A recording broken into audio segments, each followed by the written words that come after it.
Yeah. Watching it.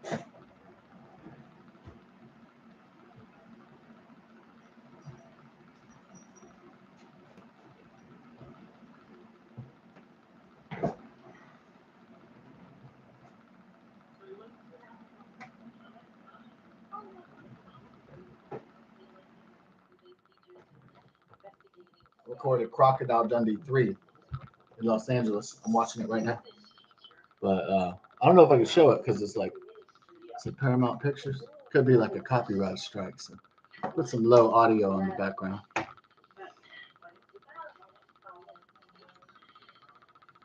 Bacardi rum, superior white rum.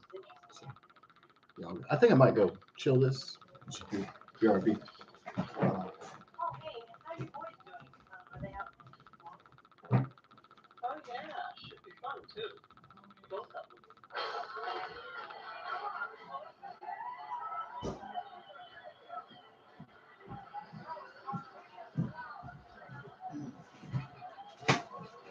We should probably start it from the beginning and then get the commentary on it.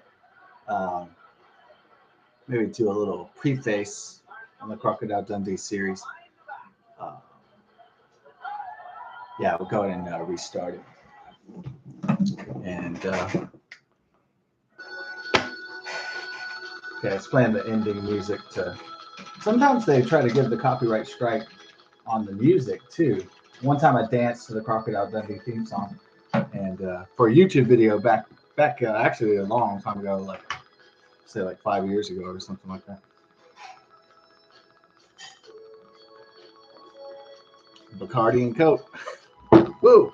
It's been a long time. I used to drink this stuff all the time with no problem. Oh, I never realized at the end of Crocodile Dundee 2, he's like, all right, go home now. It's a pretty cool touch.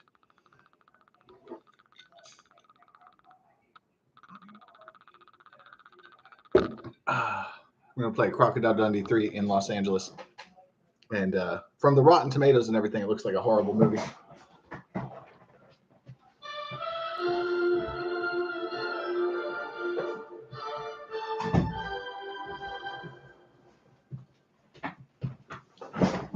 So it's got violence, adult content, and adult language. So it's Paramount Pictures. Were they hoping for a hit? Yeah, I guess Crocodile Dundee 2 is kind of a bomb, but Crocodile Dundee 1 was a massive success in 1986. The sequel in 1989 was like kind of a dud. It made some money, but it wasn't a big thing. So then Crocodile Dundee was kind of relegated to a 1980s phenomenon, and even Paul Hogan. It was just kind of begins with a crocodile, a crocodile's eyeball. There's a lot of it has the red and the fiery logos, the red and orange. Like it looks like they ripped off Jurassic Park. So I think that's what they were going for. It's Crocodile Dundee in Los Angeles. That probably wasn't the best idea.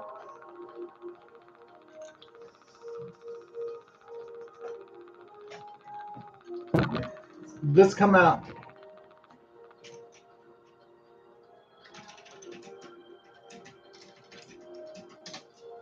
I bet you this movie was changed. I want to say it was probably changed. Oh, it actually had a $25 million budget, made back almost $40 million. It was released April 18, 2001. So the September 11, 2001 terror attacks did not change the schedule. It kind of would have been cooler if the movie would have been filmed in New York again. Just because the Twin Towers and everything was about to get blown up. So you would have had like a historical record of what New York was like right before the September 11, 2001 terror attacks. I mean, just saying, but not saying it would have been cool. It just would have been nice to have that historical record a little bit if they filmed in outdoor locations in New York a lot.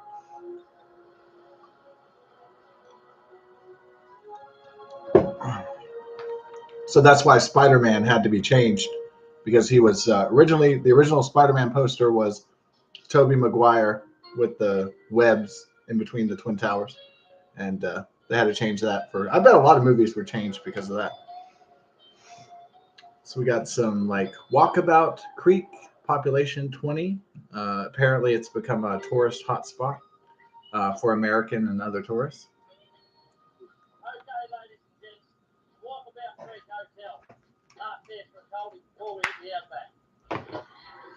Go back to Walkabout Creek Bar.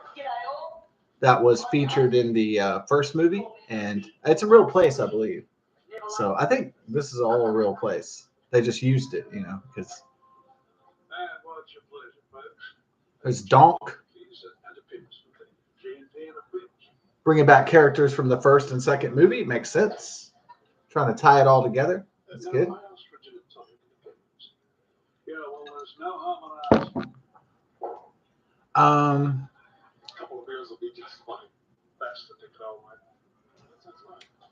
Okay, then Linda Kowalski comes in, the hot babe from,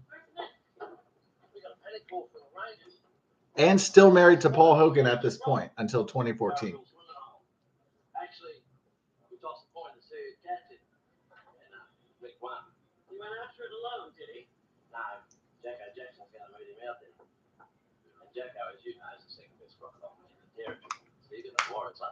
My only worry is I need Mick to pick Mikey up after school. There's some kind of weird thing where Mick's friends are hitting on his wife. Thanks. I thought you were the second best crocodile. Which is kind of bizarre, but anyways, it's in here. Just modest. Some bad writing going on from the get-go. Hey Sue, if anything ever happens to me, I'm gonna come to court. He hits on his best friends. Hope nothing happens to me. He said, if anything happens to your husband, I'm coming to court. And it's like, what the fuck?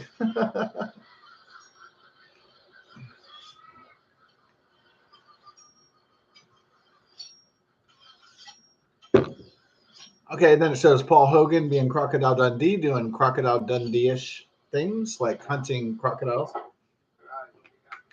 Also, a show had taken off, a big-time reality show from Steve Irwin around that time. So that might have what got this greenlit, is the Crocodile Hunter. And so that was such a popular show. I enjoyed it. The guy would say Crocky and Blommy, and it was fun. It was a pretty fun show. I didn't watch it all the time. I wasn't a little kid by the time the 21st century came around, but caught it a little bit. So Steve Irwin and Jurassic Park are kind of like the whole reason this franchise was resurrected. Certainly Paul Hogan wasn't getting any younger. What was he? Probably 60 or something at this point. So not exactly, I mean, unless you're in the shape of Tom Cruise, usually you're not going to be banging out action films when you're 62 years old, normally speaking.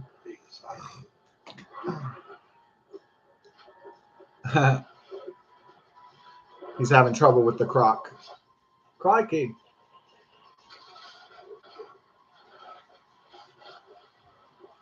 I guess it's a crock of shit. Ooh. Okay, the croc eats the boat, and then he's in a tree.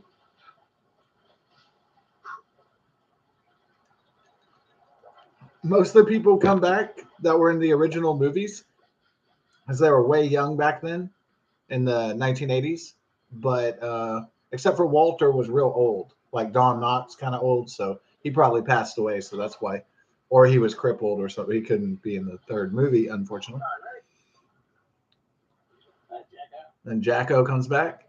What are you doing up there? Just sitting up here thinking about a new career, mate. Where's your car?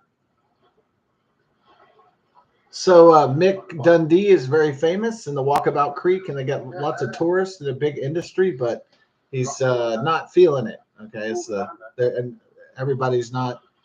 They don't like being tourist guides, I guess, but they're like, the show must go on, like Hollywood.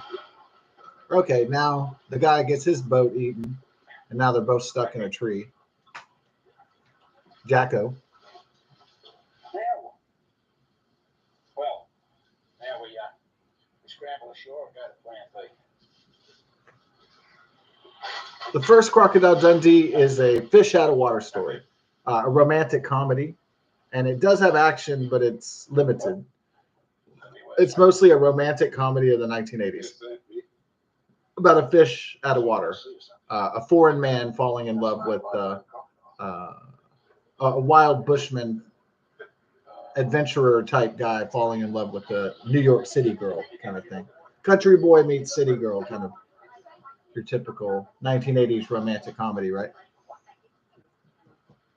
The second one is actually trying to be like an actual action movie, and it kind of fails in a lot of ways. The Crocodile Dundee series tries to straddle the line between comedy and being serious, and sometimes in the last two movies it couldn't find that middle ground. In the second one, Crocodile Dundee is essentially fighting drug lords and trying to save his wife again, Linda Kozłowski. She best crocodile hunters in the entire Northern Territory. Yeah. We've already got the real billions, don't we, Okay, then the tree falls in the water and they have to swim for their lives against its jaws, but it's a crocodile coming towards them to eat them. But they're pretty good swimmers, or at least their stunt doubles are good swimmers. Okay, they make it out of the situation. And then there's a Jurassic Park moment. The croc is about to eat him, and it's like, barely gets him, almost gets him. But there were no more crocs. They wouldn't eat hunters. They need hunters to keep the wild pigs in control. Pigs? Oh, not the same. I don't like my kids saying, there goes my dad, Pig Dundee. The kind of problem with Paul Hogan's mates, his sidekicks are like his gang, his posse, is that most of them don't have a personality and they're not very good actors. So I think Walter might have helped this movie a bit if he was still alive, or if he was not crippled or too elderly to be in it. Walter had a personality and he had a unique character, kind of like a lovable old man character, kind of.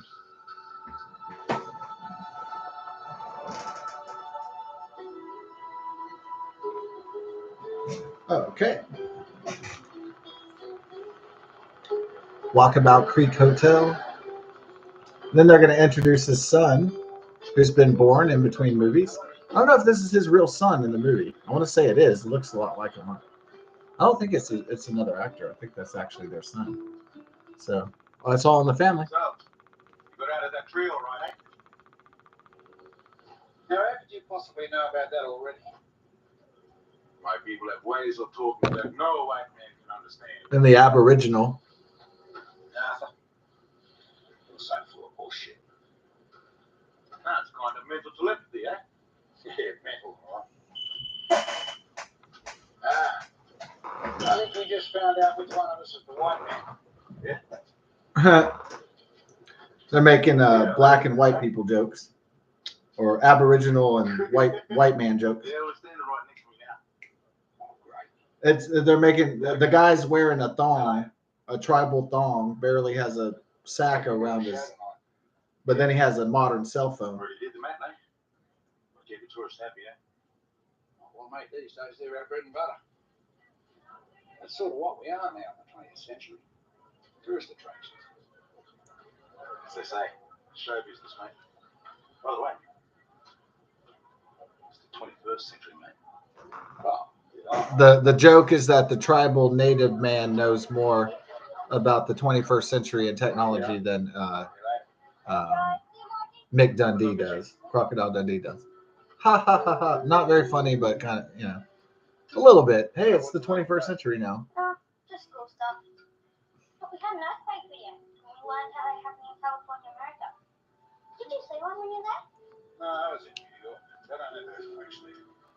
People there wouldn't stand for it. They'd be like, earthquake? Hey, this is Brooklyn. Get out of here. Get up out of They're making terrible jokes about Brooklyn accents. time we're done. Oh, Lord. No wonder this got such a low rating. It's terrible. That makes this place bar. Right? This is where the franchise really died, I think. This was the nail in the coffin, if you will. When it all went to shit. There he is.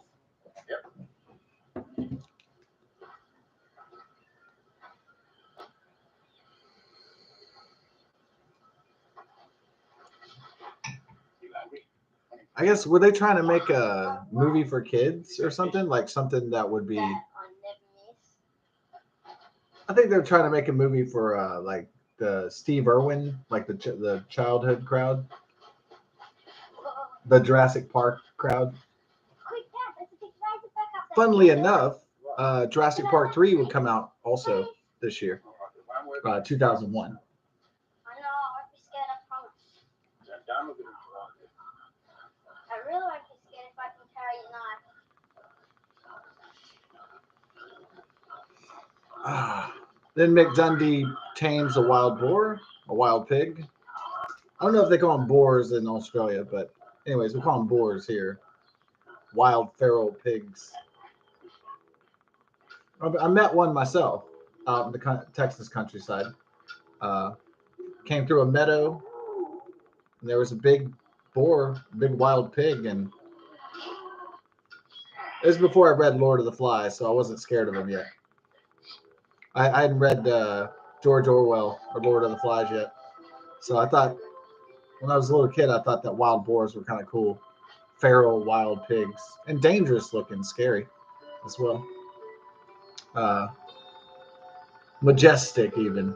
Okay, Dad, I'll talk it over with Mick. Uh-huh. I guess they're still out in Australia. They haven't went to California yet. Be married. I promise you'll be the first to know. They've had a kid. They've been together for 12 Would years, you like but to say hello to your grandson? they haven't got married in the franchise at least. Hey, Mikey, come say hi to Grandpa.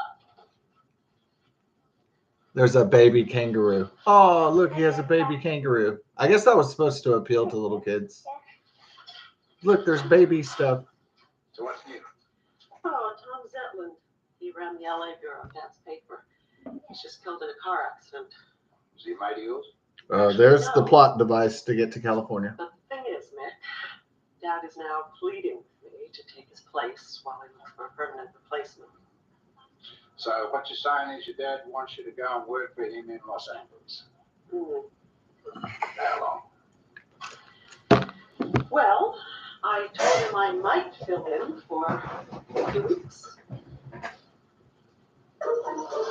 Oh, a tarantula interrupts their So conversation. tell me this. If we lived over there in the city, would you take the job then? Oh, sure. I mean, I was raised by a newspaper. A man. deadly spider enters the room. Uh-oh. So I guess it just gets in your blood. Mick Dundee put his hat on the tarantula so his wife won't freak out. At least for the rest of the year. And young Mike will go with you. You're kidding. Good for him. Help him decide. Decide.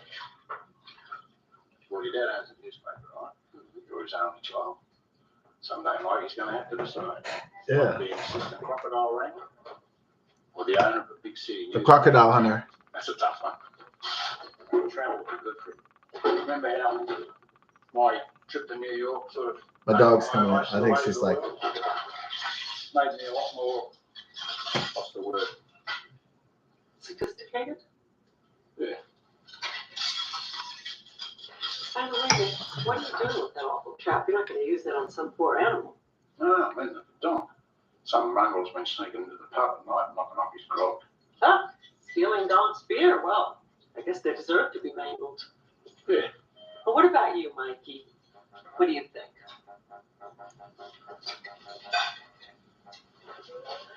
How would you like to go live in California for a while? Have earthquakes there, right? Well, yeah, they have had. Cool. I can't wait to go to earthquakes. He should be like, I can't wait to be in a fucking earthquake.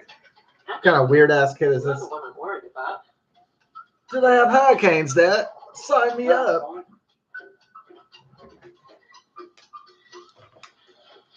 Mick, I seem to remember after a few weeks in New York, you did get pretty antsy. Yeah, a bit antsy. Hmm. That's what I love about you, Mick. You're always so unselfish. Oh, he put the hat on and it had the tarantula. And he smashed it on his head. Oh, okay. That was the joke there. Ha ha ha. This will be funnier after like 10 more drinks, probably. But right now, during the sobriety part of it, not so much. Oh, LA. They're going to LA. Have you ever been to LA? I've never been to California. I don't really, it's not like a place that I really want to go to. Why would I? They're playing like 1990s dance music or something? What the fuck? Oh, they did Randy's Donuts. I give it properties for that shot. That was great. Long before Iron Man 2. Ahead of the game, I guess. Beverly Hills. You're not show business, are you? No, I'm in the tourism kind of suit. Hey, so am I. When I'm driving this. Actually, though, I'm a writer-actor. Just, drive the limo between gigs. Make a lot of connections. Had Tom Arnold in the car this morning. Tom Arnold. That's an ancient reference. She's in the newspaper business. A reporter. Better take one of these. You never know.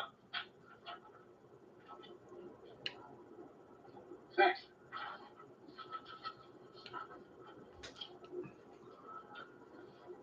There you go.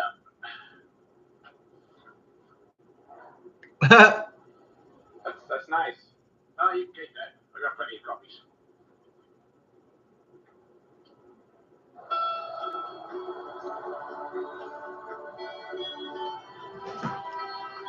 I don't really get this knockoff Crocodile Dundee soundtrack. They switched composers, but for some reason they couldn't use the original, like amazing who composed the original Crocodile Dundee theme? Hey, come on in.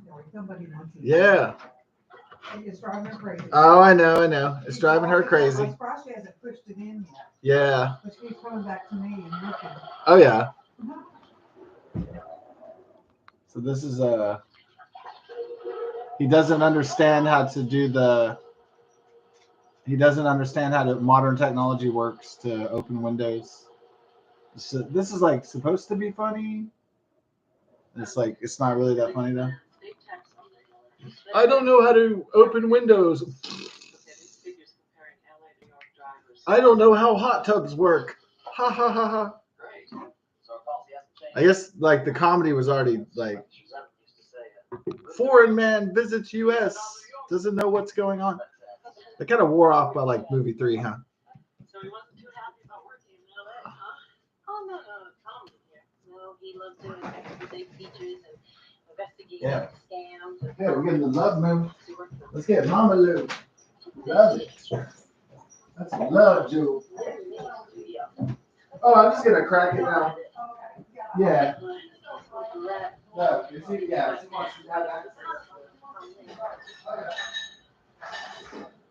Maybe you can find out what's more to do. Oh, hey, how are your boys doing? Are they out? Oh, yeah, should be fun, too. Both of them.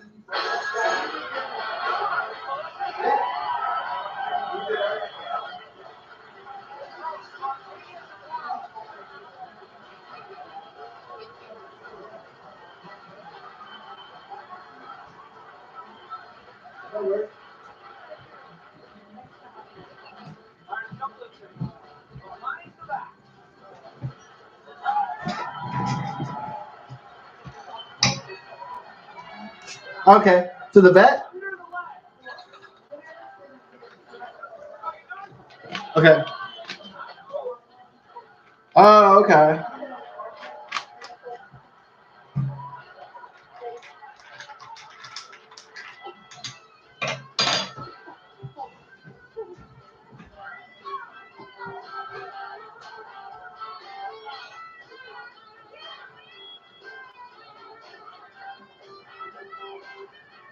Hey, Dad, look, this one goes from fireworks. Fireworks on TV.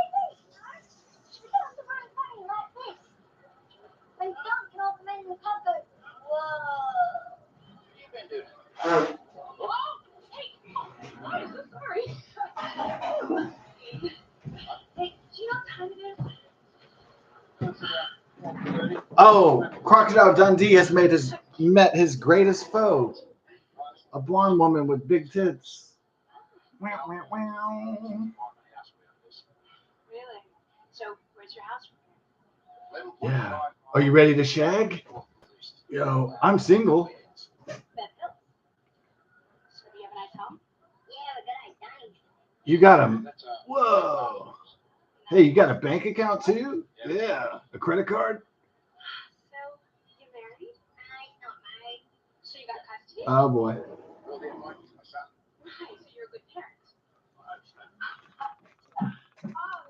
good. I finally bumped into a cute cowboy.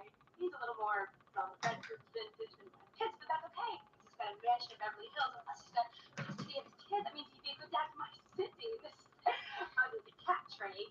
Nothing could ever happen to me. You're not available. You're gay, right? Most of the time, pretty happy. You're gay, right? Of course. Cute cowboy, Venice Beach. How to be gay? What was I thinking? So the joke is that he doesn't understand that she's got a nice house. Hey, gotta stop hanging out that far.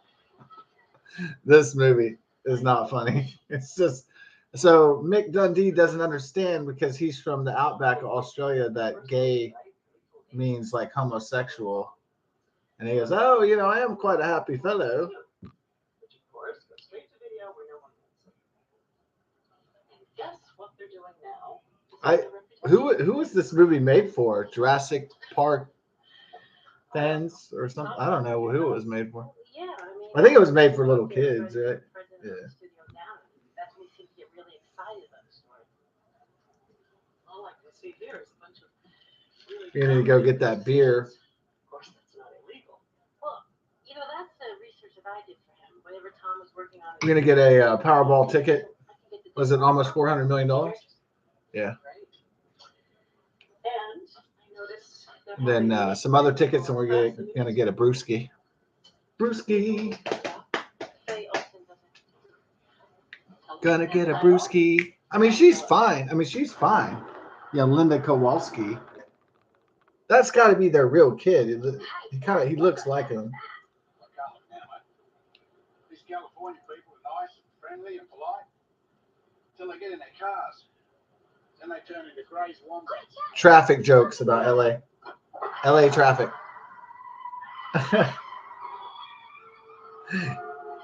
Oh, okay. They cause a traffic jam. Oh.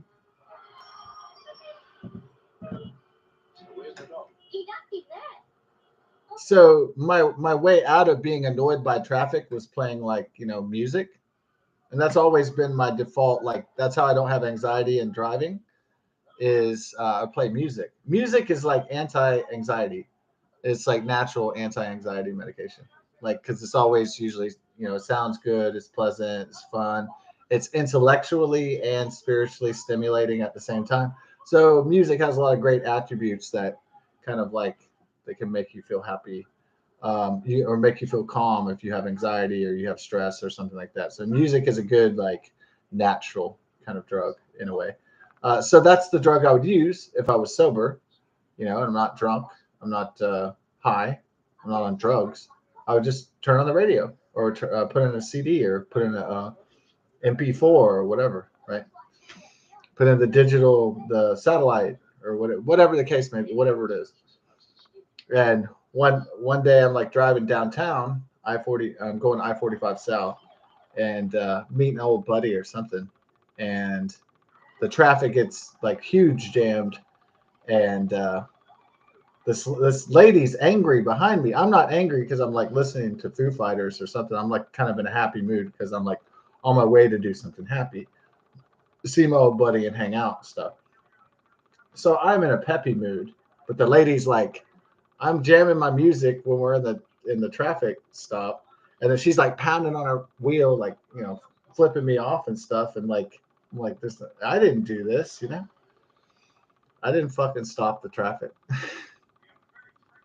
the rain did it, or somebody had an accident, or some shit happened. You know, it wasn't my fault.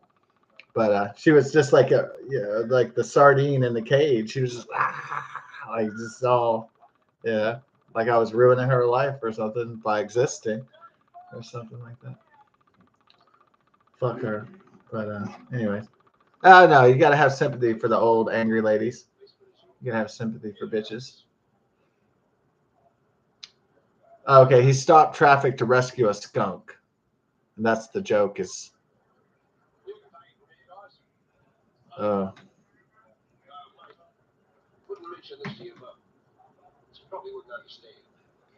It's man stuff. And of course, at that stage, early this afternoon, I had no idea that the bomb was in fact the skunk. the bomb was a skunk. Oh boy. Yeah, so I forgot about I was rewatching Crocodile Dundee. Now there's a lot of adult stuff that happens in Crocodile Dundee 1 and 2 that I didn't really catch because I was a little kid. And so I mean I caught the cocaine thing where the guy's sick and he's actually sniffing cocaine, but Mick as Dundee, as the foreigner from the outback in Australia, he doesn't understand that people are snorting blow. So he's like, "Oh, here, mate," and he gets a Vicks vapor rub thing. He goes, "You'll feel better after this." That was actually pretty funny, but like, some of the toilet shit was funny too. But there was one scene where he's in the bar, and then like black people were trying to talk to him, and they're saying like, "What's happening, man?" And like, "What's up?" And he doesn't understand their bubonic jive or something. Finally, he gets cool with the black people, and then the New York City black people, and then like, but then there's a chick that comes around him that's like, "Hey, let's go. My place is around the corner," and he's like, "Oh, I got it, Regina." And but then his friend tells him, "Hey, that's a tranny." That's a woman pretending. I mean, I'm sorry, a man pretending to be a woman. And then, so Mick's solution to the transsexual is to grab her in the nuts, and she goes, "Oh!" Shit. What did they call? He called him something that it must. I don't know if that's Australian slang for transvestite or something, or for she-males. Okay.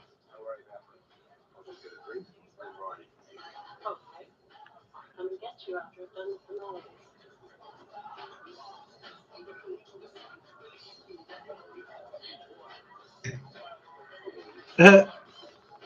Mick just saw an old man with he had two blonde chicks that were sexy and like super young, but he's old as hell. Like could be their grandpa.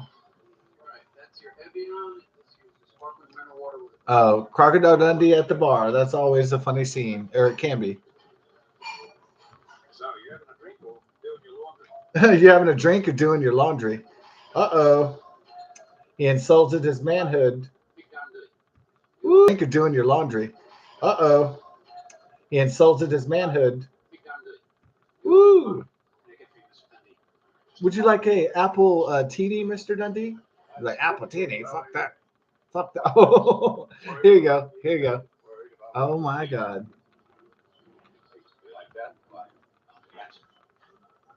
Oh. What's the answer? Oh. Eat and drink whatever you please, and then flush it out. Oh.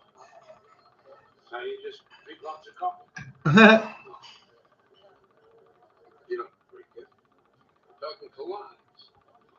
Good coffee. And clean as a whistle. This guy's talking about putting coffee up his ass cheeks or something. What's his name? Martin. It's that was a cameo by some really famous dude, but it's like he's so old that I can't even remember his name. It's kind of like it's some old shit. It was an awesome cameo, but I forgot his name though. Was it George something? The music's pretty funny. It's like most of the music in this movie is like 1990s dance music and shit, or funk, hip hop or something. It's fucking hilarious.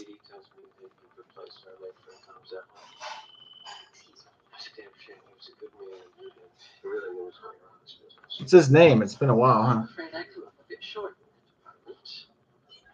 Actually, I was hoping maybe you could help me out. Are you in the casting script? Like, no, I'm not. So I should want to. Never include you. Have you seen any of these masterpieces? No. Don't. Unbelievable schlock. I kid you not. Instead of Lethal Weapon, the movies are called Lethal Agent. I guess it's supposed to be making fun of Hollywood, I guess. I read the script on this one. It said Lethal Agent 1, Lethal Agent 2, Lethal Agent 3. I suppose you better make it legal agent 4. What? No one told me. Do you know if they're casting yet? I gotta call my agent. The guy goes, "This movie series sucks." Planning on following through on It's like, are they making a fourth one? I can't wait to be in it. this particular Oh, well, at least they have a lot of hot chicks in here, huh? So this is the guy from Breaking Bad, right? Is he in Breaking Bad? That dude was definitely in Breaking Bad, huh? So he's doing crappy movies until he gets his ass out of it. So he finds himself better work. That's kind of like the thing for actors and actresses. You have to do a lot of crappy projects where you get your tits choice, huh? So the central villain of this is eventually he's in Breaking Bad. So he's a very recognizable character actor. I was hoping we could catch up at the studio when it's convenient. Can we catch up with my booty hole later? Tangy. Okay, more bitches and more. Oh, they're smoking marijuana. There are gonna be some dope jokes in here. I hope there's a few dope. Oh, okay. Did he take the pot cigarette away from the chick and he threw it in the? Mel Gibson. Mel Gibson. Called him. Found him out of jail twice. You're kidding. Paul Hogan said he bailed Mel Gibson. Please do. The guy assumes that he's from Australia, so he knows everything about Mel Gibson. Now she wants to come snooping around the studio. You should say no. We're the little boys in town, right? Isn't it that Mel Gibson is from Australia? He grew up there, but he was either born in Australia and then he went to Los Angeles or New York. Thanks, Tony. Or is it that he was born in the United States and then he went back to Australia? Anyways, I think he's pretty good at doing an American accent because he spent a lot of time in America. So personal time. So his accent isn't as thick as, say, like Chris Hemsworth. You know, he has a pretty good grasp of the American dialects. English American. I'm sorry, American English. That's what I meant to say. It would have been better if Mel Gibson was in this fucking movie because it would have made it better if he showed up. Mel Simpson, fool. Australian rummy drunkard. Mel Simpson. Give me a call anytime. Okay, dude. Hey. Okay, dude. You're starting to scare me. I like big tits. That's why I'm here. I like big hooters. That's why I'm doing this game. Good eye, Mike. Do more Australian, like, give me a beer. A beer.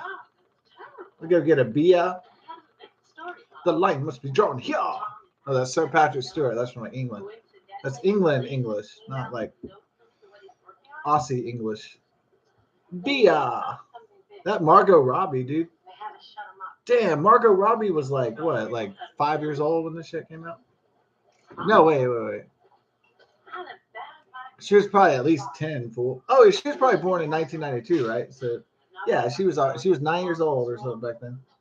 So, imagine people were like watching her movies, like some guy doing cocaine off her butt cheek, and then like just 20 years ago or something, she was a little girl, huh? Man, how times have changed. Margot Robbie. What happened to her innocence now? I'm playing. It's the. Oh, there's a conveniently, this is a Paramount Studios movie, and then there's a tour of Paramount Studios. What a tie-in. How convenient. Secrets of booby touching. All these characters are fucking lame in here, bro. Just say I do. Okay. Radio, Jim. God, this is awful. This is like the Beverly Hills Cop 3 of Crocodile Dundee. Like, Beverly Hills Cop 3 was like going in a theme park. And this fucking shit is the same shit. It's like whoever wrote this, whether it was Paul Hogan, they just saw Jurassic Park, Beverly Hills Cop 3, and fucking they just watched Steve Irwin.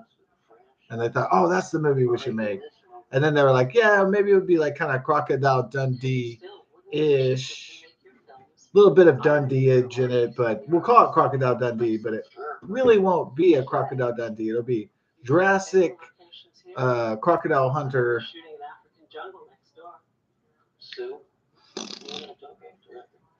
Why does Sue, if she's about to get married, she always has some like boyfriend that's trying to like,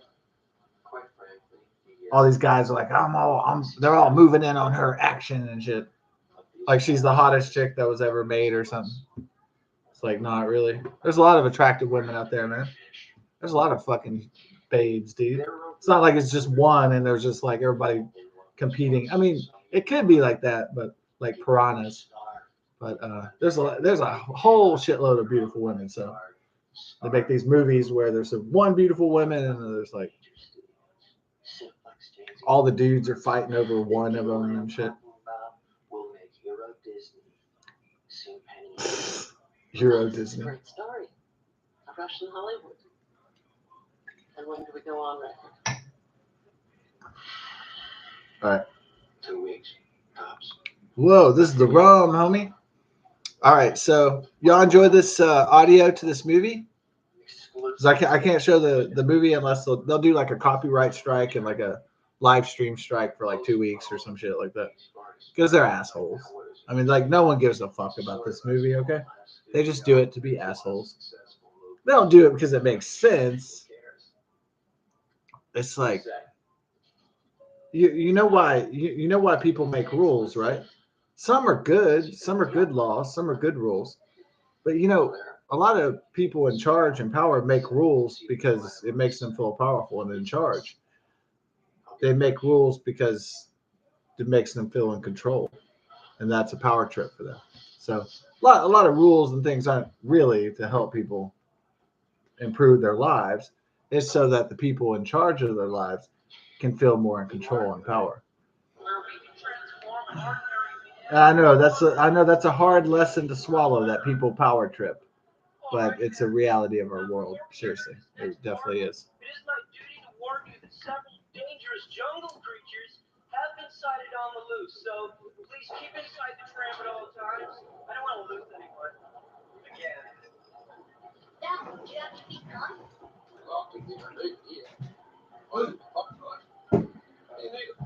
I'm in case jungle animals attack. I think we'll be all right. Yeah, look out, folks. Johnny, stay there in the car.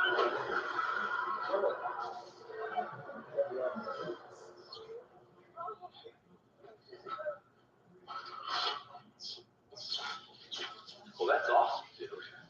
Sorry. Reflex action. Okay. Let's get out of here. Right. Got that right, mate.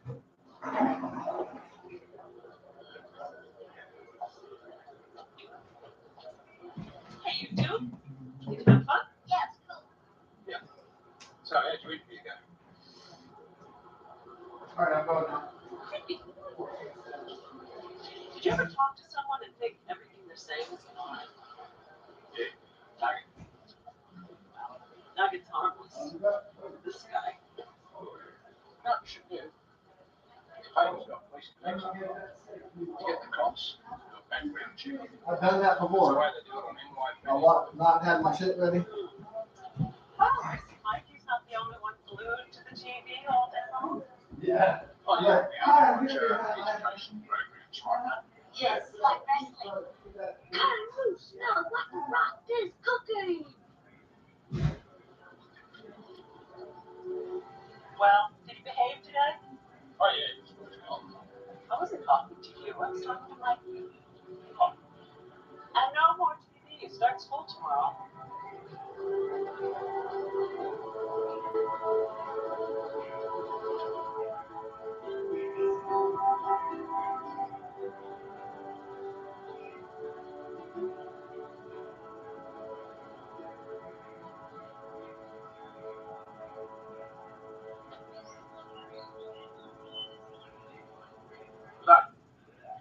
Dundee. Here to pick up my ankle biter. It's his first day. Ah, Harry Cass. What grades he in? Fourth. Same as my boy.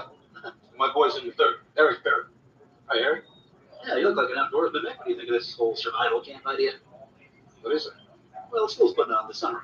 Teach the kids how to survive in the woods, fishing, making campfires. Dads are welcome. I think it's a great idea. Gives him a chance to get in touch with nature. I want to take young Gary along. Good for you. A couple of weeks in the bush, you and your boy. Fine, fine. You ever take your boy into the outback where you were, down under? All the time. Just last month, took him into the bush. Taught him how to kill a wild boar with a stick. Kill a boar, but he's like 9 years old. Yeah, well, like they say, little late for me, right? See you later, fellas.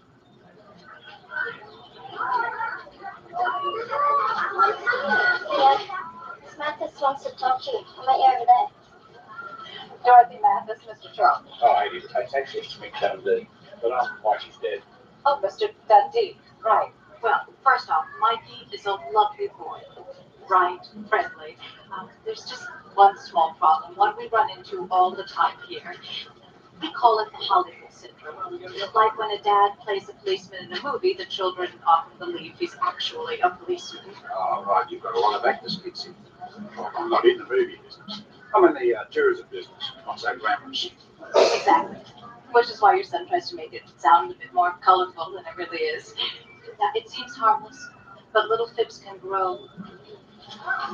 What's he been saying? I'm afraid he told everyone you're a hunter, and you hunt and kill crocodiles. He knows better than that. I've got eyes to protect them. I don't kill them. Catch them alive. Oh, yes, of course. I'll talk to him. There'll be no more fibs. Really nice to meet you.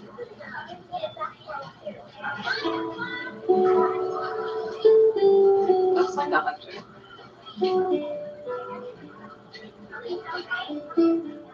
Nice product. Dad, will you tell the teachers to call me Dundee, not Charlton? Not sure.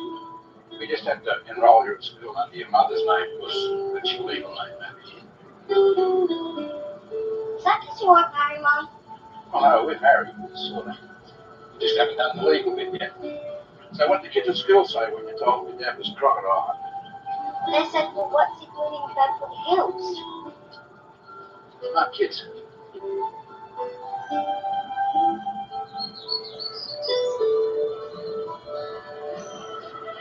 Hey, Dad, what's that man doing? Let's go and ask.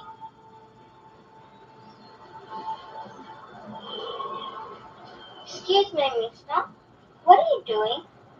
Well, I'm meditating, man. What's meditating? Meditating is a special place I go on my mind where there's no distraction and I receive a great source of power. Cool. Can you show us that place? Sure. Come forward. Have a seat. My name is Mikey.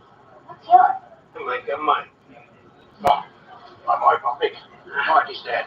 Mikey, Mick, Mike. You gotta be kidding me, right? Okay. Fold your legs, like in a Buddha position. Grab your ankles to save yourself from some discomfort, and you're gonna take them easy, close the eyes, relax. Inhale the positivity, exhale the negativity. Inhale the positivity, exhale the negativity.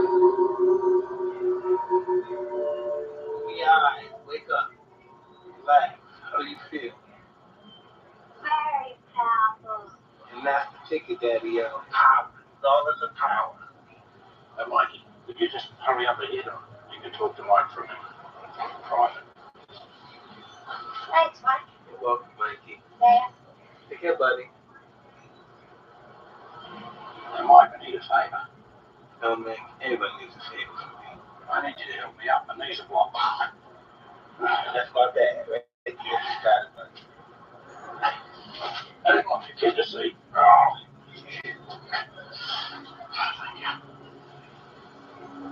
Hey, Dad, did you Gee. Yeah. Now you see, you should never judge a book by its cover. That line, big man, look like a big dunny.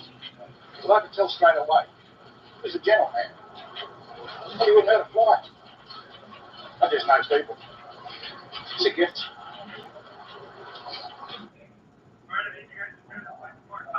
It's a bowling ball. Pure heroin. Check out the bowling ball. Yeah, I knew it.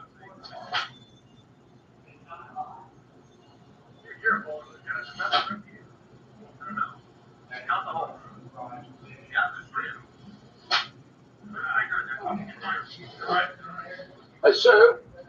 Huh? What are you doing, love? Trying to think like a journalist again. I used to be pretty good at it. Not that anyone was going to put Sue Charlton and Pulitzer Prize in the same sentence, but just don't. Is it that film studio thing? I'm sure it's an elaborate front for something. But what? They're smuggling. Drugs or guns. How do you arrive at that? That's what it always is. See, the big money thing they smuggle into America are drugs. And the big thing going out, guns. Oh. And where did this insight into major criminal activities come from? I'm from TV. I'm a quick learner. Hey, I may look like I just fell off the turnip truck, but it didn't land on my head. You know what you need? You need a mold. No. Me. I'll get a job in the studio. Oh, heck. I know you need something to do. I made a lot of contacts with that movie partner. I bet one of them give me a job there. Well, what about Mikey? Who's going to take him to school in the morning? Get him one of those nannies. I got a good one. No worry, leave it to me. This is important. See, sometimes I think young Mikey thinks I'm a bit of a hillbilly. Well, I am actually. But I just want to show him that being a hillbilly doesn't necessarily mean you're dumb. So first group shows up the street, followed by our 3 businessmen at a more brisk pace, and then our 2 construction workers. Everyone thanks. Yeah, Mick Smith. Nice to meet you, Rick. Now we're in Berlin, so please, walk like Germans. Yeah, the chairman's wall. No, one foot after the other. So this is a rehearsal, background only. And action.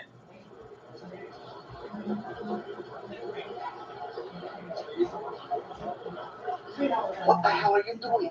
I just want the kid to see me in the picture. Yeah, well, if you start looking at the camera during the take, they'll take you out of the picture. Here's George. Yeah, first roll. Bit nervous. Cut! Everyone, please. Well, look, just relax. Watch me, okay? Forget about the camera. We're 2 working stiffs on our way to a bar. Oh, just pretend it's real life. Yeah. I'm sorry, I had to. Okay, now people, we're doing it for real this time. Remember, attention time. Come on, everyone. Pictures up. Roll. Show speed. Marker. Set. And background action. Oh, yeah. And action. Stop the film.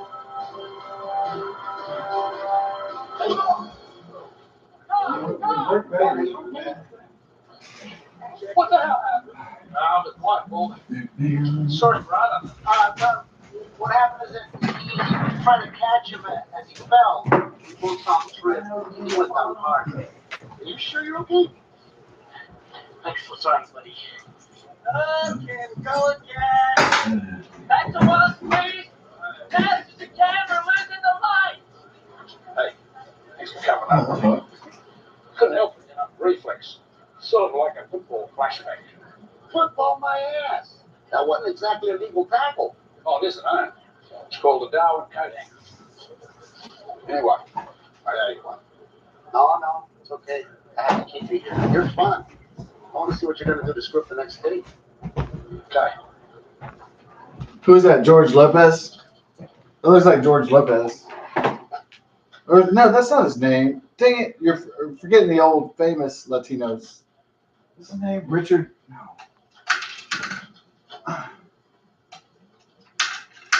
We'll have to take a look at the cast list. Make sure we don't fuck it up because there's a lot of. What's the problem, Michael? Miss, do people like rats in America, or are they just pests? Why do you ask? Because there's a big rat in the bookshelves.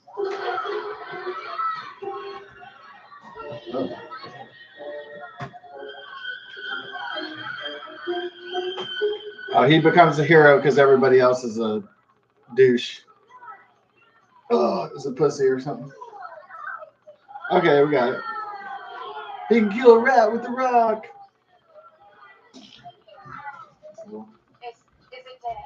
Miss, I only stunned it. And Dad says never kill anything unless you're gonna eat it. I think we'll just put it outside, please.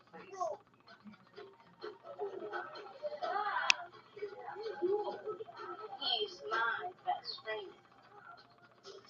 It's a survival game. You have to keep your face away from the camera. I don't think we can use you again and again. You know, I've been in every person. You're a pro. All right, everyone, settle down. Settle in. Yeah. And background action. Action. Watch this. Watch this. Kiki, give me a drink.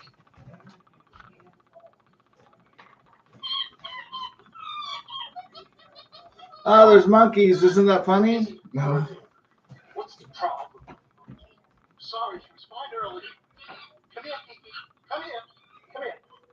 I don't understand. She never does this. Come here, Kiki. She's just a bit nervous. What do you want her to do? You ever work with animals? Yeah. Go on.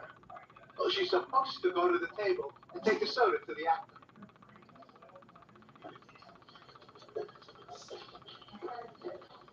Oh, thanks. Did you want to be Whatever. What a glass. She hasn't learned that. We're running late here. Can we try one more time? Just a little drama. Okay, back to one. This is the real thing, everybody. Concentrate. Roll. Pictures up. Great, Arthur. And background action. Action. Watch this. Watch this. Kiki, give me a drink. That used to get Martha Stewart. Used to watch Martha Stewart stuff. Make it the diet one. Anime Joy? Have a glass. Go. Check the game. Oh, that's cool. I saw Martha Stewart. Look, I got a problem. All my animals are on the jungle set. I can't keep coming I back never and thought forth she with was the a chick. criminal. So if you're filmed, double what you get paid. Yeah. First, you switch. Every Got day, caught. Kiki's above the title play. Go I to never thought she was a criminal. You're not being lucky, right? Makes me healthy, I guess. Too big. Oh, get out of the sun. It's a surprise. You're gonna go far. Be a straight man. Yeah. Oh, yeah. Hell of a nice guy. Can't act for shit. But he probably Yeah, wanted to Nancy go Pelosi. decent. All those politicians. Wait just a minute, dear. They're not supposed to be rich. They're not supposed to be Just about your fun here, I guess. and get Now, hey, only what? $400 a year. Bummer. But they Oh, are you getting home then? I'm gonna be upkeep. Which one's yours?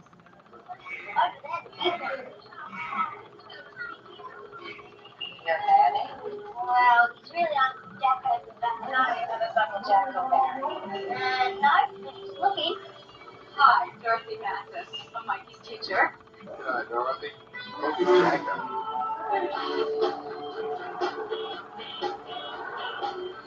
Not England. What's England, son? Honey, Mary. It's English. Yeah, it means Los Angeles. It's Italian. Ah, there it is. I'll sort of take you somewhere really special. You'll love this place, trust me.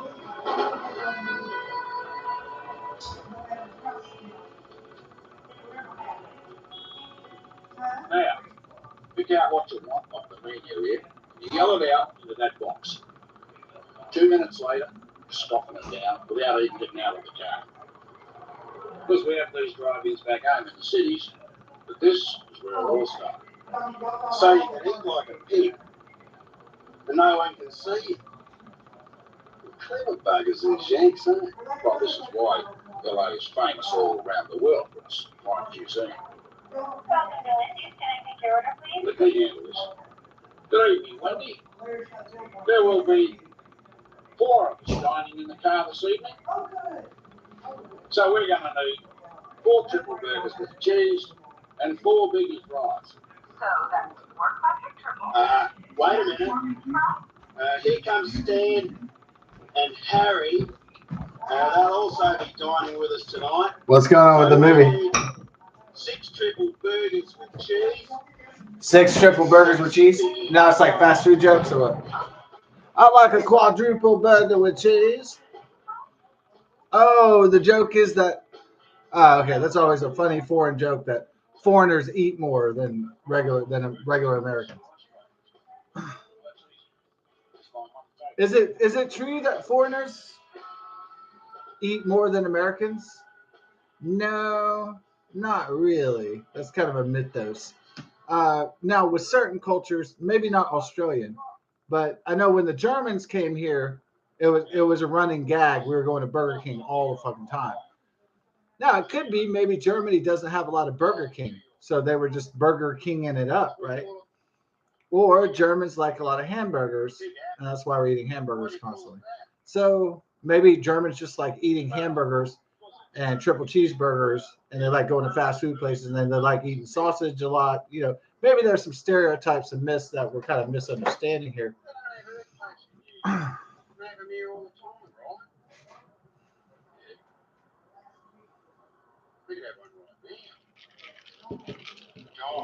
Let's have a beer. What if he was like, Mick, let's have a beer? We're in LA, Los Angeles. Fucking A. He should say like it's like not rated R, but he should be like, fucking A. Let's get some ice, boy. Why not? Oh, the joke in this movie is they're afraid of earthquakes. San Andreas fault line.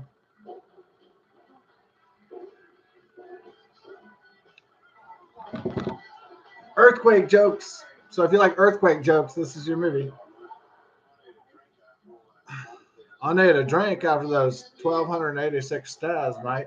Give me a beer. I need a cracky meter, boy. Do it. Make all the stereotypical, make all the lame ass jokes you can. Make all the dad jokes. Here we are. Oh God, are they going to the strip or something? They're going to the they're going to Skid Row or some shit. There's hundreds of cars going through. Just us 2 trying to cross. Yeah, there's 20 of us, eh? Yeah, but you can't do that. It's illegal. Well, I don't see any cops. Yeah, but they have cameras at all these intersections, see? And if you do anything wrong, they take your picture and then send you a fine. Yeah, but I ain't wearing a number plate around my neck, so how the hell are they going to know who I am? Huh? Well, when you landed here, you showed them your passport, right? Yeah. Got your picture in it, Dopey. Oh, yeah, right. Yeah, the George Orwell surveillance state, mate. That's America. It'll be the Chinese Communist Party soon, sir. He's like, Mick Dundee is telling his buddy, like, you're not in Australia anymore. It's like a place of technological tyranny.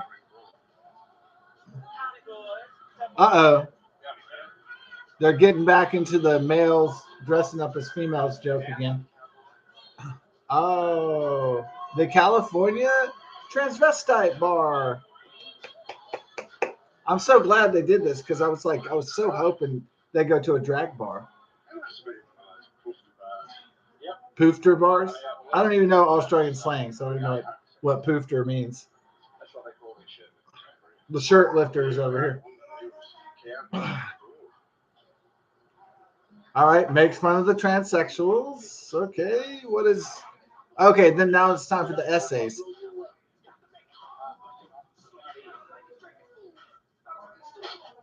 It's Mexican people that jam really loud African American rap, apparently. Let me up your money, man. It ain't cowboys, they fools dressed up. Yeah, fools got money too. Give it up, bro. Bust the cap in your ass. Yeah, it's over, bitch. Bitch? Son, do you have any idea how quick you have to be to catch a tiger snake? No. Who's getting that? He must be rich. Hey, Kate. Mick Dundee met MS-13 in downtown Los Angeles or something. He must have went into Skid Row, right? Like, what the fuck is this? He's like, that was so cliche, like a bunch of guys rolling up again. Like Gringo essay, and they had the gats and everything. That was so nice. That was so cliche. Like, this movie is one huge cliche of races and people. It's fucking pathetic, man. Let's have a beer for this lame ass movie here. Why would they pick Jacko as his buddy anyway? It's like Jacko was only. It's bad writing. It's bad writing. It's all bad. It's not. Oh fuck! Then they went back to Kittyville. Well,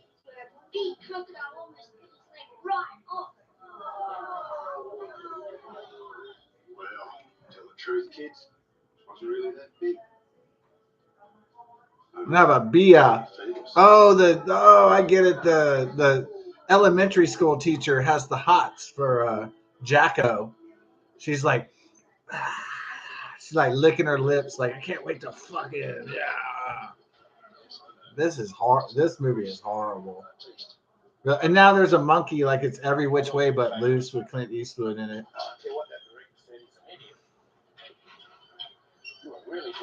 Is this movie?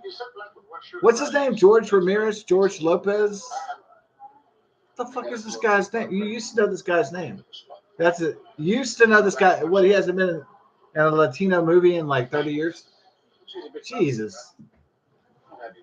No, they're not all called George Ramirez and George Lopez. That's not what all Hispanic people are called. They're called other stuff. So people have different names, right? In different races, I thought. Like everybody white isn't called James. All right. Everybody black isn't called Tyrone. So let's get past the stereotypes here and get in. Oh shit! Breaking Bad is doing some bad stuff. Oh fuck! It's Breaking Bad, brother. So this movie made money somehow. I guess just on what, nostalgia or something. I guess, how did this movie make $20 million more than it took to produce? I think it's because of just 1980s nostalgia. I think probably most of it was. Like people in my generation turned 20 and or 21 and they were like, oh, let's remember our childhoods, and they wouldn't go. Most of the people, or maybe baby boomers, went and saw this. Besides millennials, and they just wanted to remember when they were young, so they watched something like this. That's what pretty much it boils down to. Now there's a gay dude, a gay black dude. Oh, the shenanigans are going to begin. Oh, his name is Paul Rodriguez. You're calling him George Lopez and Paul Rodriguez. Yeah, he used to be big back in the day. Huh? What happened to him in the Latino? Now, what, George Lopez took over the Latino comedy, the English-speaking Latino comedy? What the hell? Is that where all this come from? Yeah. Yugoslavia. No, Is that even a country anymore? Cheaper here, more What the fuck? Also, none of these are valuable. They just go like I know. No, there's Yugoslavia, but there's not Czechoslovakia, right? Yeah, that's been gone for a long time. Anyways, for an update to the 21st century files. Sets of plots from one country to another. Oh, it's not that gay guy from Police Academy. I think. It's an international movie like Mission Impossible 3. But I haven't seen Tom Cruise hang around the set. Have you? Oh, Tom Cruise. What's he look like? Like Tom Cruise. Tom Cruise jokes.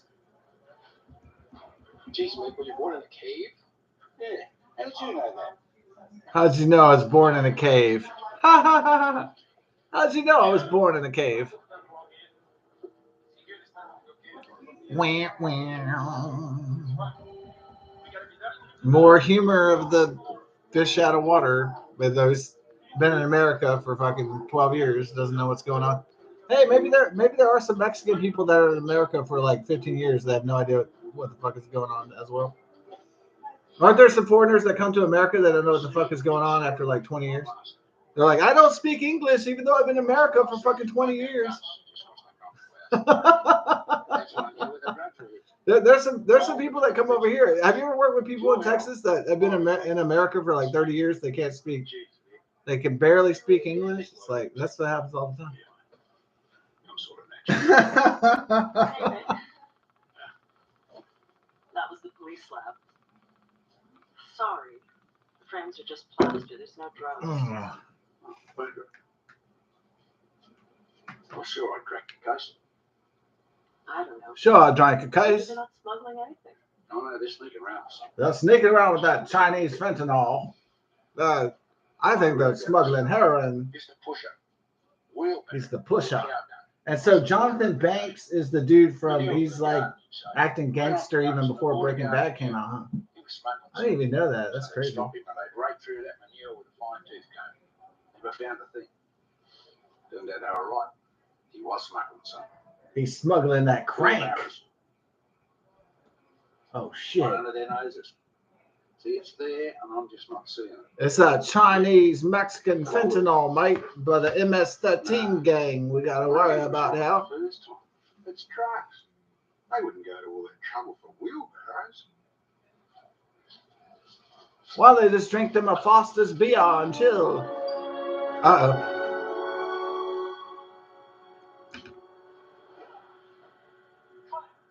Can you imagine going to France as a refugee, as a foreigner, and the French don't make you speak French? That's what we got going on in this country for a long time. Sadly. It's terrible. It'd be like, how many Americans could go to Russia without being able to speak Russian? Like 0 fucking %? How much of the shit that foreigners pull in America could go at other countries around the world? 0% of it. But we as Native American citizens had to put up with foreigners' bullshit for years and years and years.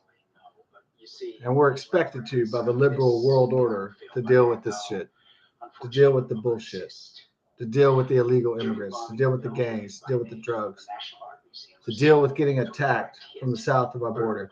We're expected to just put up with it, I guess, and just tolerate it.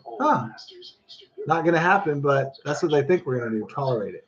We're not going to tolerate it. These must be copies. So what is the evil scheme by the evil Breaking Bad guy? Is that in Yugoslavia? Yeah. Is Yugoslavia even a country anymore? Or is Czechoslovakia? It's been a long time. Let's look at Google Maps. Let's see if Yugoslavia exists anymore. Or is that something ancient from the ancient days? Is there exists a Yugoslavia anymore? It's probably impossible. No, it's not Yogurtslavia. It's Yugo. Yeah.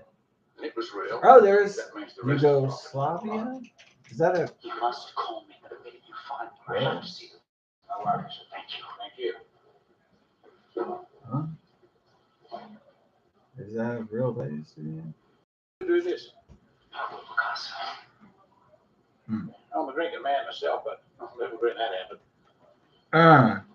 I'm a drinking man myself, but I've never been that avid. That was a joke or something? Or I'm a drinking man myself, but I've never been that avid. Who wrote the script to this pile of shit train? It's not just a shit, it's like a shit train. It's like shit train. Like every scene is just like bull balls. So no worries, mate. He should have been like, no worries, mate. No, he should have been like, no worries. No rules, just right. Outback Steakhouse. Have yourself a BR Foster's. Foster's is good beer. How good is the Foster's beer?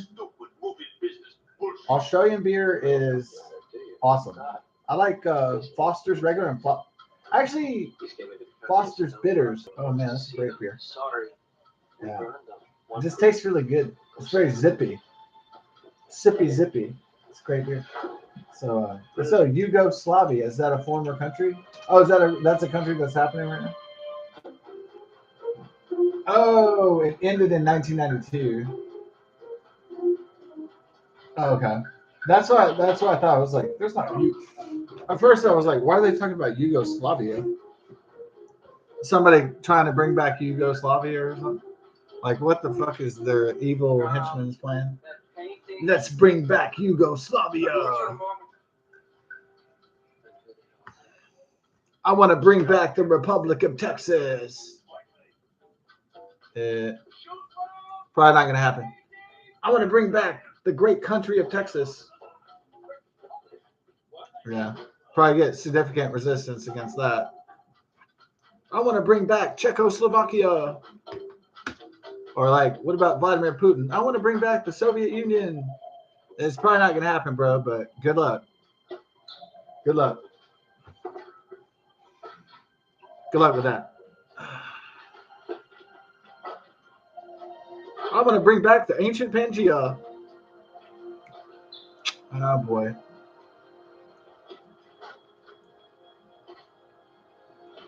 We got Tom's Balls German Beer Festival right there. Doing movie reaction so far. Dravos, you like, watch out for Dravos and Stravos. Watch out for Slavic folk. They be evil. Only English Americans can be trusted. The others are villains.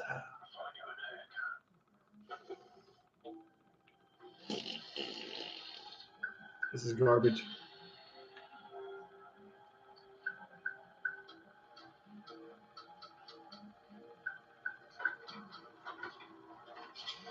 I don't even know what really the plot is of this anymore. What is the plot of this shit? I don't understand. So what do the villains want? That Crocodile Dundee is stopping them.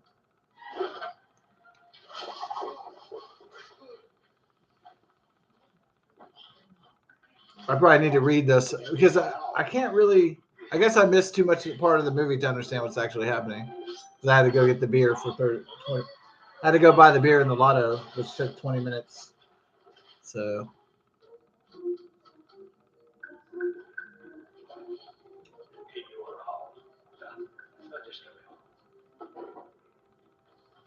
Who is this man? How does he think he's the monkey? Mitch, we gotta train some monkey. Same hat. What would the monkey guy know about paintings? Is he alone? Better hope he's. There's not enough alcohol for this shit. This is terrible. More alcohol, please. Waiter, yes, bring me a bottle of 1.5 Jack Daniels, please. Yeah, I know my liver's going to hurt after it, but it's worse than going through the pain of this fucking film. The Slavics on the loose. Only those in the Queen's England are pure. Members of the English Commonwealth.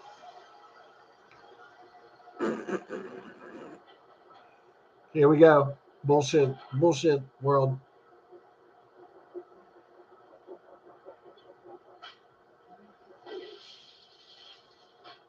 It just gets more depressing than it gets happier. It gets more stupid as it goes.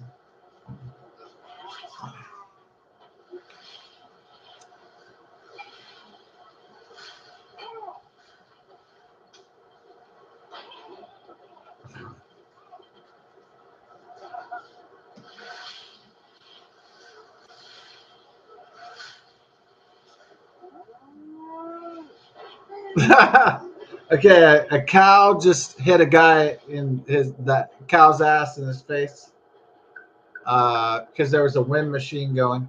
Maybe that was a Twister reference. Is there on a movie sound stage? I guess I don't know. These are like outdated references, but I guess is that what there was flying cows in Twister. There was a lot of controversy about that. To me, that was cool. To me, being a theater goer and watching flying cows was like, oh, that's pretty cool.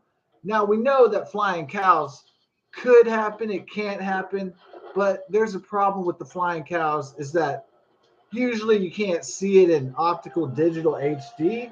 So the issue that most people are having is like you can't have you can't look, you got people flying, people dying in tornadoes, but like you usually can't see it in crystal clear quality because all the dust and debris of the tornado, right? Because the storm is ravaging, you can't usually see stuff. So, but in the movie, right? In the movie, it's like there's the cow's ass is going. That's Twister, 1997. So I guess that's what they're referencing right there. Now, if a real tornado is going on, it means you're gonna be scared shitless, and your house is gonna get ripped apart. Your fucking dog's gonna be fucking scared shitless, and your grandma's gonna be freaking out, and you're gonna be scared shitless. And so a real tornado, shit's gonna be getting fucked up, and you're not gonna be able to have great visibility. It's not gonna be like a Hollywood movie, right? So that's the reality of a tornado, is that it's not going to be a fun, exhilarating experience for all. It's going to be fucked up. So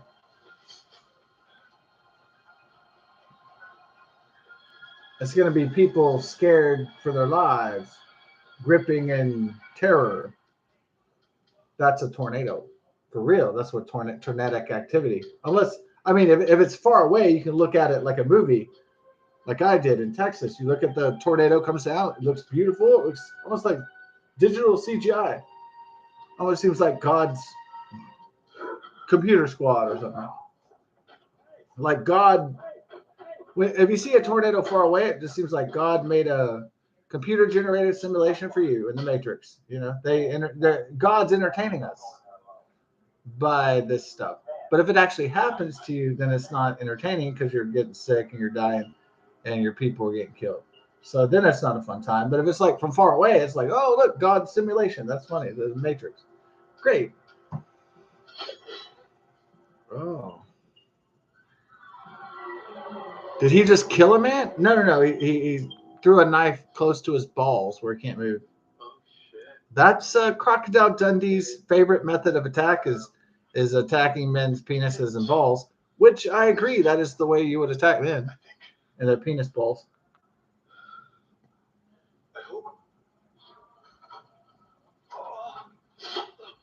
He's like, I hope my nuts are safe so I can impregnate a bitch. Yay! So I can get some hoes. Oh shit! Oh, the hell's gone? Hi, Mac. Oh. I know you're still here. I'm the bad guy, and I'm so bad that I'm like Gavin Newsom. I'm like American Psycho. My voice is so intimidating.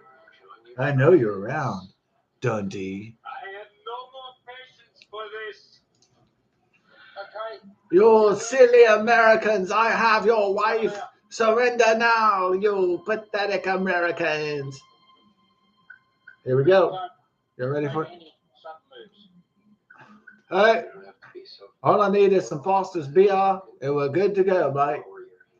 Take us to Outback Steakhouse. No rules, just right. Sign me off.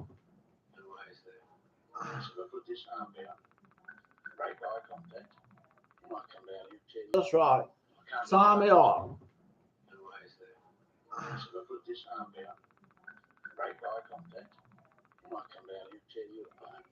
Ooh. Before I rip Gavin Newsom, I will rip your ass apart, mate. You better stop trying to take over the world. I'm going to kick your ass. I love it. Are you nuts? Can't kill a lion with a 38 pistol. Can't, Piss him off. can't kill a lion with a 38 pistol. Better not believe. You better get a 357 mag, mate. Or a 22. Oh, is you like No, see, back up slow? you better get a 9mm here, mate. A fucking Uzi.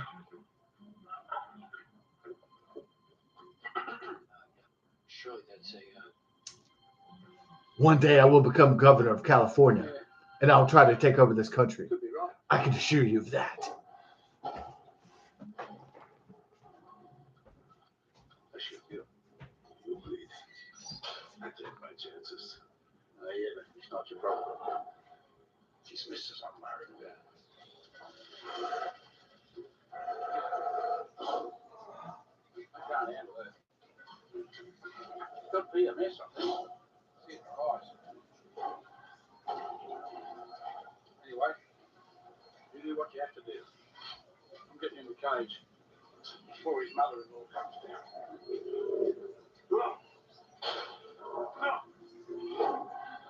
You open the door. Open the door now.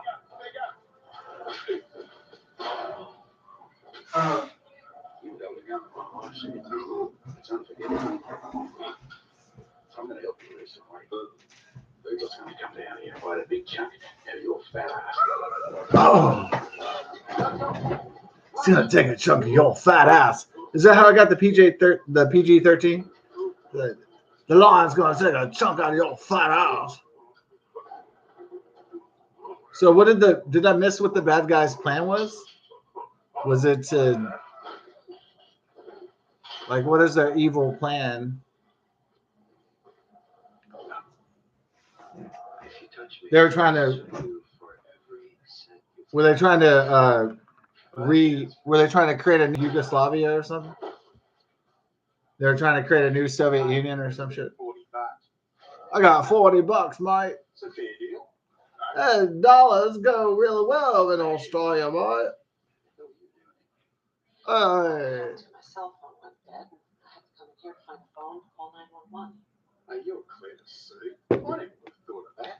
I could never work a cell phone. I'm such a fucking idiot. Sure. Well, we better get a cell phone training class and computer class, I suppose. Lock your ears. Lock your ears. Fine. No worries, mate. I want to marry you, Sue. Take it easy. Ever since the day we had children, I thought, well, we should probably get married Most people are frightened. so you won't take half my shit. Or no, it would be like, I wanted to get married, but I was afraid you'd take half my shit. That's when I realized. And I realized that female law favors over male law, and that women can take half the people's shit in the States. And so that's why I avoided getting married for so long, for like 20 years. Oh, you do Russian? That's why most men avoid getting married, because women can take half their shit and make up any allegations or accusations they want. And the men get a bad shake. Hey, the beauty of modern marriage. For the very latest, let's go live to Marta Walmer at the scene. Marta. Thanks, Al. Right now, the police are taking these priceless paintings into protective custody. The woman behind me talking to the detective is So they're just Charlton. the Yugoslavians were trying to the cache of stolen masterpieces. steal Unfortunately, the paintings. undercover agent who actually captured the thieves declined to be interviewed on camera. However, earlier tonight, Was that the plot of the movie, dude? he is in fact a known expert in the art world. Isn't that the guy who Interest- Known expert in the fart world. A week more as the story unfolds. Right now, let's go to Malibu, where last night's downpour of almost a quarter inch of rain resulted in disastrous flooding and massive mudslides along. Well, that's pretty true. That's like prophetic movie, huh? In a way. So then they go back to Australia and then they get married at the end. Well, I guess I've milked enough money from this fucker. Might as well get married with him. We had a few kids. Might as well commit now. We had a few squirts out our ass. Great. Love forever. There it is. Oh yeah. Ah. Craig, Mike. Crikey. Steve Irwin's gonna die with a bomb in his chest from the stingray. Fuck. This movie sucked, dude. Oh, that's no brainer,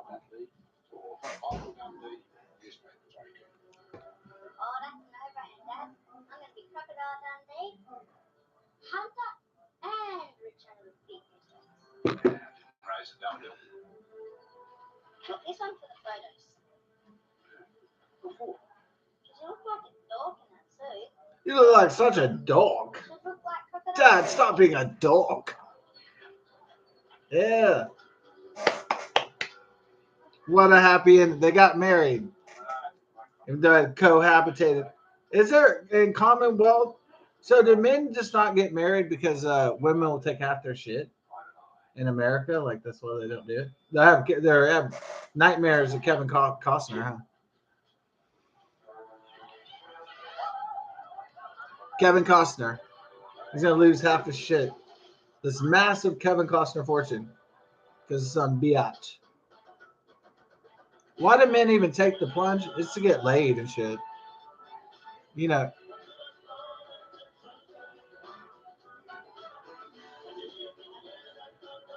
Oh, there's an Australian version of. Oh, they're doing a Men at Work.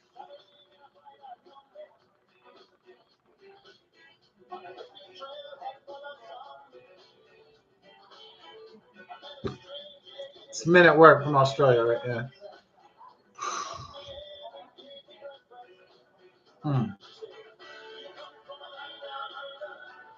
They made it where it's like men chug beers. So how do we feel about that movie? That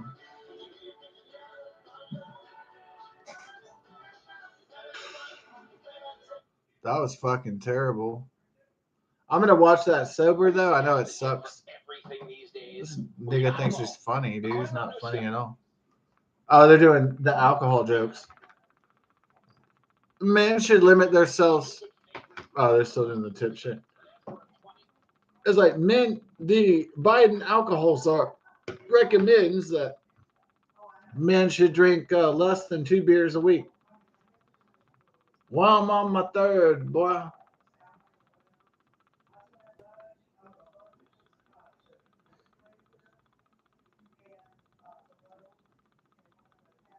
Here's for Biden. Fuck Joe Biden. Fuck Joe Biden. Fuck Joe Biden. Fuck that old fart, dude. He ain't gonna be able to do shit.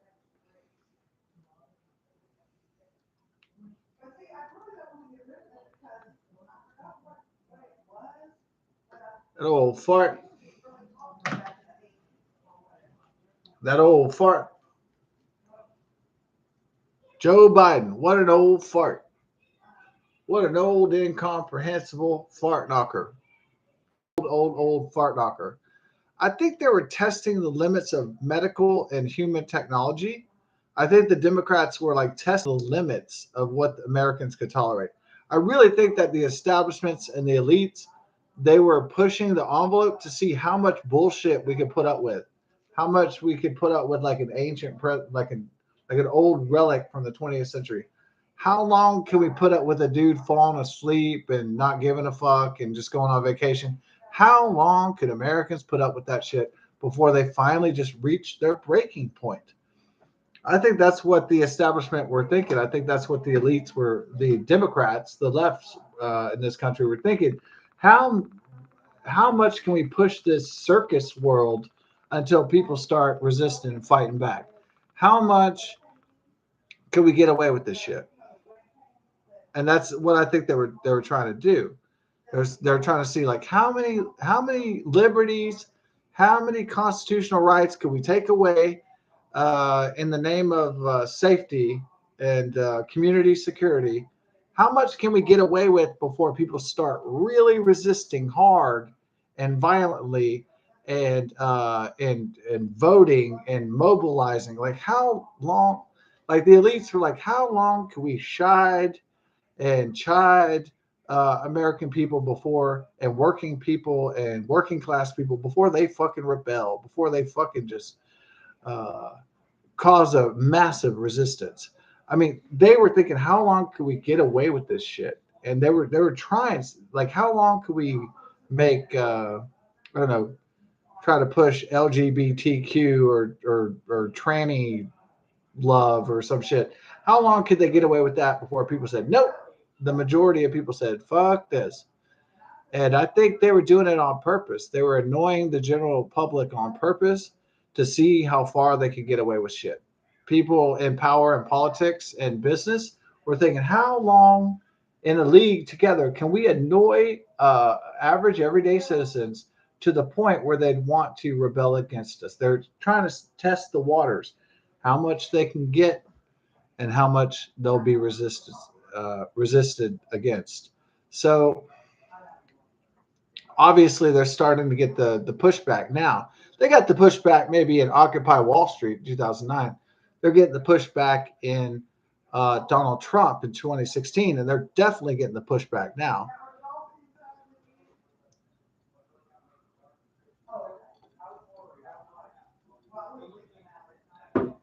I think that wealthy elite people try to push to see what they can get away with. And when they get handily defeated, like in 2016, they'll cower like the cowards and the traitors and the treacherous liars and pathetic fuckers they are.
I think the left pushes as much radical ideas as they can before people start pushing back.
So I think the economic and political elites, they try to take away liberties and freedoms and U.S. constitutional freedoms against American citizens and the general populace. They test the waters to see what they can get away with. And if there's stuff that they can get away with, they'll keep doing it if there's stuff that there's significant resistance, then they won't exactly fold. They'll keep pushing the agenda, but then they won't be able to enact legislation to get their way. So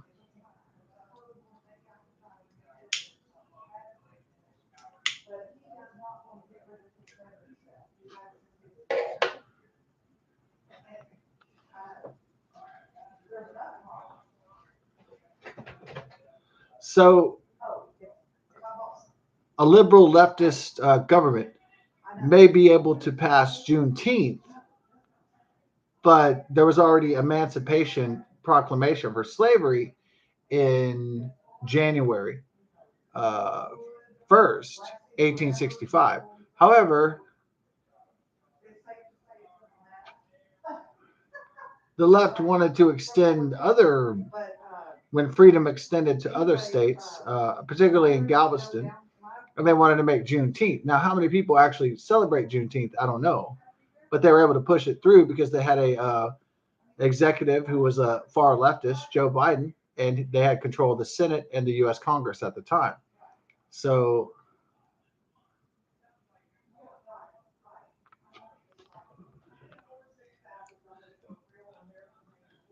now they weren't able to get through Gay Day because they know that would have significant backlash.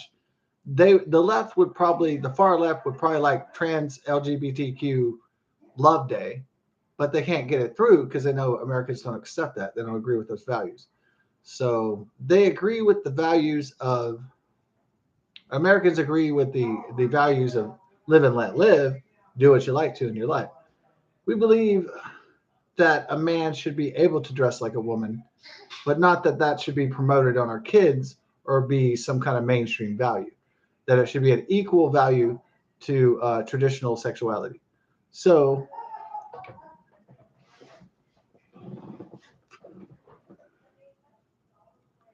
we love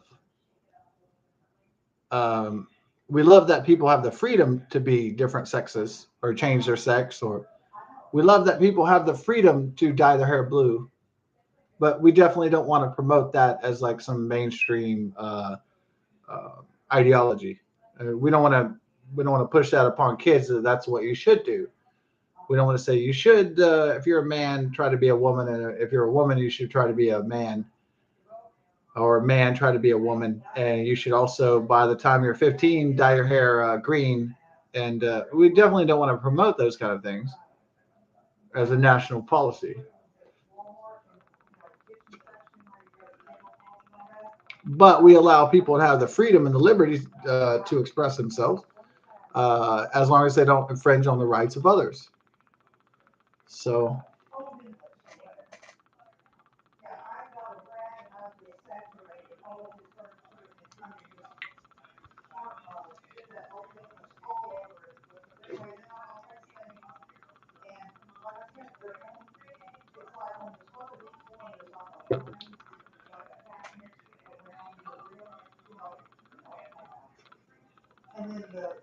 So the Crocodile Dundee series started out as a big, huge 1986 fish out of water story about a bushman from the outback of Australia.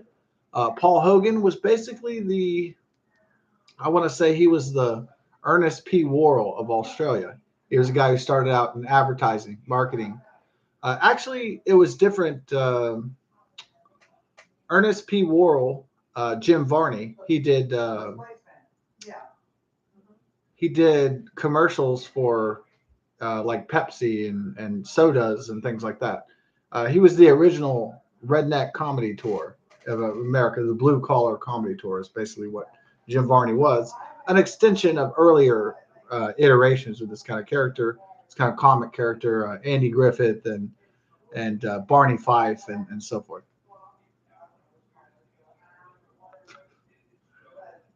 Jim Varney was the 1980s version of my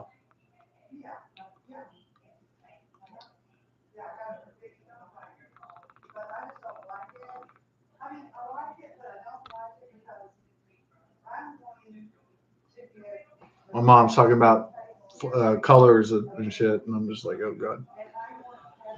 Females talk a lot about stuff that don't matter. The color of the curtains and crap.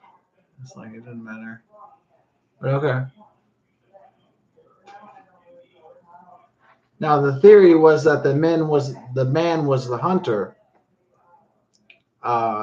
in society, and that woman as the nurturer was the decorator, and she was the she picked the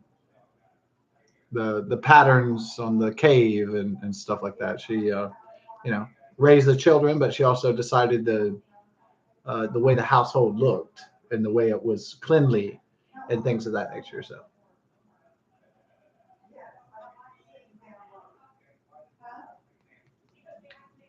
So that's from an evolutionary perspective.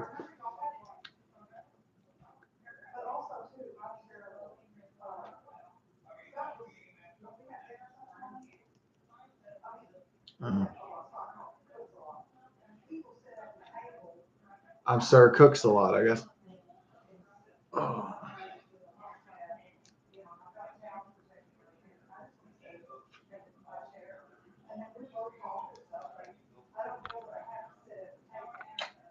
I went off track and everything, but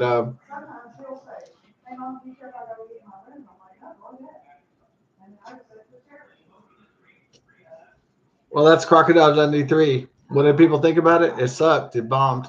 Well, it didn't bomb. It actually made $20 million more. It's probably just based off 1980s nostalgia for my generation and previous generations. Paul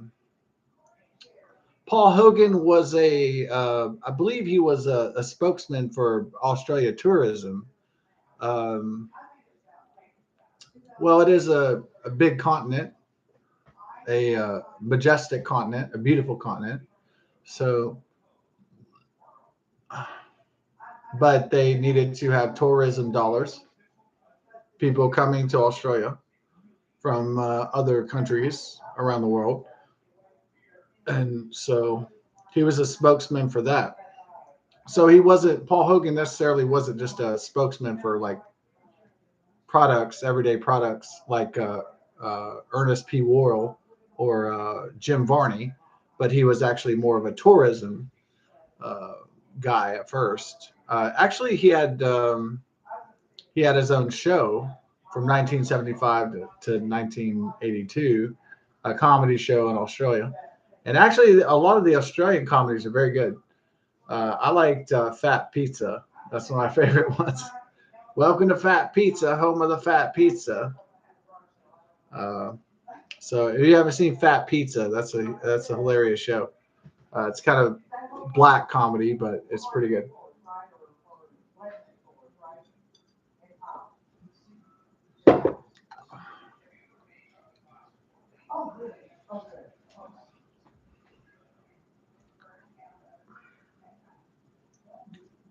That's Yes,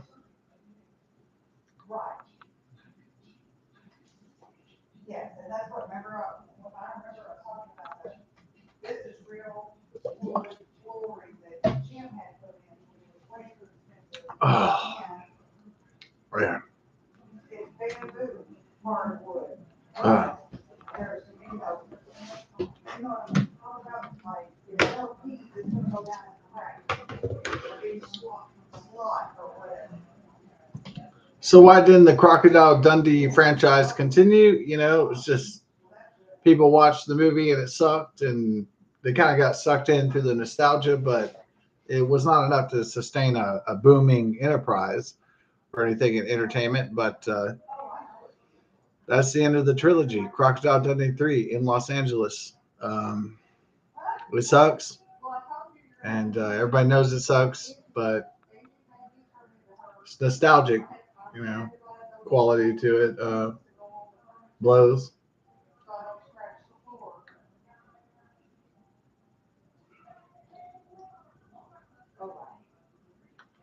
There it is.